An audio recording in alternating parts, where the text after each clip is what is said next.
30 anyos na ang dating tinaguriang Teen King ng Kapamilya Network na si Daniel Padilla. Pero ang aktor na mismo ang nagsabing kumpara noong 20s niya, iba na ang kanyang perspektibo ngayong 30s era niya. Kaya tinanong ng Pep si Daniel kung ano na ang mga pagbabago sa kanya at kung ano ang nilo-look forward niya ngayon. Siyempre, hindi ko naman may isa-isa ang pagbabago, bungad ni Daniel. Pagpapatuloy niya, parang hindi ko naman masasabi talaga. We just grow with all the experiences that we've been through. I could say na I have more wisdom and composure siguro.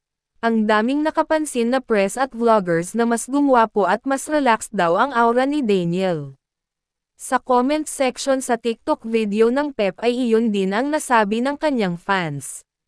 Mas gusto ba ni Daniel ang nakikita sa sarili niya ngayon? Mas masaya ba siya? To be happy is very subjective yun. Mas may purpose po ako ngayon sa buhay, mixing saad niya. Kung may libreng oras ay na-enjoy raw ni Daniel ang bonding kasama ng ilang malalapit na kaibigan sa loob at labas ng showbiz. Masaya raw siya kapag nakakapagkampang, kumakain ng nakakamay at nag-iiho, o kaya naman ay nagmo-motorbike at nakakapag-swimming tulad ng mga post niya sa Instagram. Tama yun, it's just the balance. Number 1 yun para sa akin. Pagsang-ayon ni Daniel nang tanungin kung mas may oras siya para sa pahinga.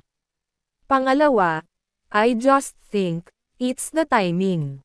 Kasi before, talagang sobrang busy, kinikilala mo pa ang sarili mo.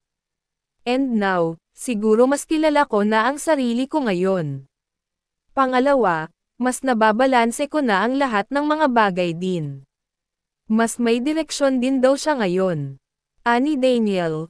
And again, araw-araw akong gumigising na may purpose ako. Araw-araw yun. Hindi ako naliligaw sa ano ang gusto kong mangyari sa akin. Nang tanungin na Pep kung ano ang sinasabi niyang purpose, natatawang sumagot agad siya, secret. Sabay seryoso niyang inihabol, Panginoon lang. Panginoon lang.